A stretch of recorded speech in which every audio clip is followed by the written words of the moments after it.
Halo semua, salam sejahtera Malaysia. Selamat datang ke channel Fels Lifestyle. Saudara-saudara, tuan-tuan dan puan-puan semua, kita dikejutkan sebelum ini isu pengampunan Datuk Seri Najib Razak. Nah, pada akhirnya banyak penerimaan daripada parti-parti di dalam kerajaan dan juga pembangkang.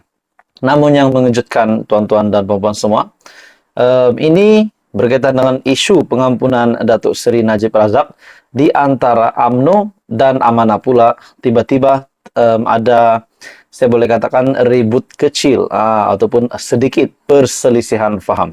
Nah, saudara-saudara, Amanah kata tidak mahu yang di-Pertuan Agong untuk memberikan pengampunan dan membebaskan Datuk Seri Najib Razak.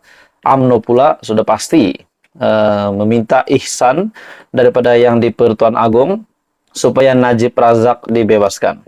Nah, pada akhirnya ribut ini reda setelah pihak dari Amanah memohon maaf kepada UMNO. Nah, tuan-tuan dan puan-puan semua, dalam satu artikel dari Syahbudin.com, saya boleh katakan ini sebagai nasihat. Artikel ini saya boleh katakan mungkin sebagai nasihat kepada seluruh kepimpinan UMNO. Dalam artikel dari Syahbudin.com, UMNO pun selepas ini janganlah desak lagi pengampunan Najib.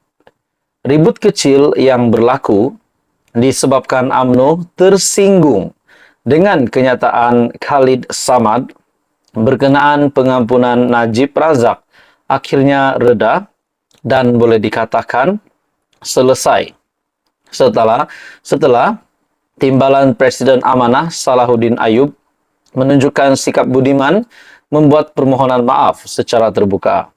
Salahuddin membuat permohonan maaf kepada UMNO dengan beliau sendiri menyampaikannya kepada Presiden UMNO Ahmad Zahid Hamidi. Sebelum itu, Khalid sendiri turut memohon maaf kepada UMNO jika kenyataannya yang merayu Agong menolak pengampunan Najib telah membuatkan parti itu tersinggung. Cuma tidak seperti Salahuddin yang berjumpa sendiri dengan Zahid. Bagaimanapun, perkara itu cuma satu perbezaan pendirian dan jika UMNO berasa tidak puas hati, tidak masalahnya baginya untuk memohon maaf. Nah, tuan-tuan dan puan-puan semua, sebelum saya meneruskan isu panas ini, saya meminta jasa baik Anda untuk bantu channel ini dengan menekan butang like. Anda boleh share video ini dan tekan butang subscribe. Dalam artikel ini, oleh kerana UMNO dan PH ini sebelum ini adalah bermusuhan, tetapi kini bersama-sama dalam membentuk kerajaan, kedua-dua pihak seharusnya lebih pandai menjaga hati serta perasaan masing-masing. Ia bukan saja kepada Amanah atau mana-mana komponen di dalam Pakatan Harapan, bahkan juga kepada UMNO.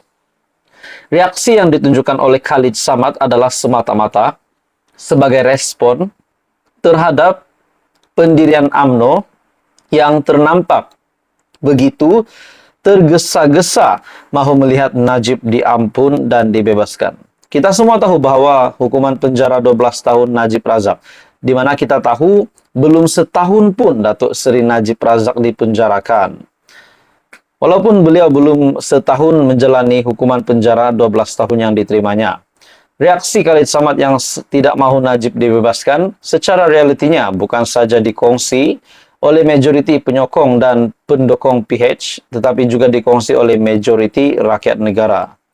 Rakyat secara umumnya tidak mahu Najib diampun dan dibebaskan dalam waktu terdekat. Jika tidak percaya, cubalah mana-mana pemimpin UMNO berdiri di simpang-simpang jalan yang sibuk dan tanya mereka yang lalu lalang di situ sama ada setuju atau tidak dengan pembebasan Najib menurut Syahbudin. Dalam hal ini, jika UMNO benar-benar memahami pendirian tersembunyi PH dan sentimen yang ada dalam hati sanubari majoriti rakyat berkenaan Najib, mereka sepatutnya daripada awal lagi tidak begitu tergesa-gesa menuntut pengampunan Najib.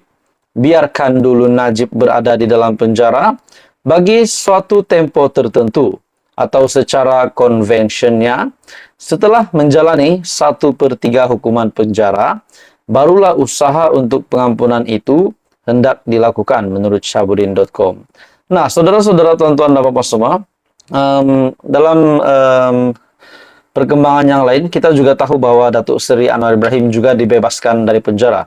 Jadi haruslah difahami, situasi Najib tidak sama dengan Anwar, yang memang agenda untuk membebaskannya dijadikan antara teras manifesto pada PRU 14.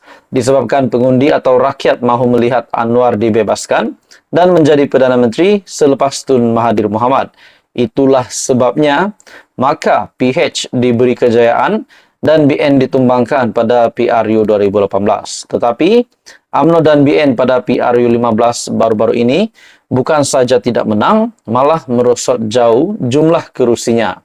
Ini bermakna agenda membebaskan Najib tidak ada dalam hati sanubari pengundi dan rakyat pada PRU 15. Nah, saudara-saudara, tuan-tuan dan semua, menurut Syahbudin.com, jika UMNO tahu mengunci mulutnya, Khalid Samad pun tentu lebih tahu mendiamkan dirinya. Agenda membebaskan Najib hanya sesuai dijelmakan semula selepas PRU 16 dan sebelum tempo itu, kunci mulut masing-masing buat sementara waktu dan demi menjaga perasaan rakan-rakan dalam kerajaan.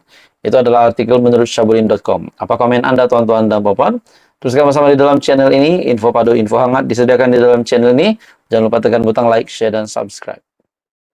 Hai semua, salam sejahtera Malaysia. Selamat datang ke channel ini.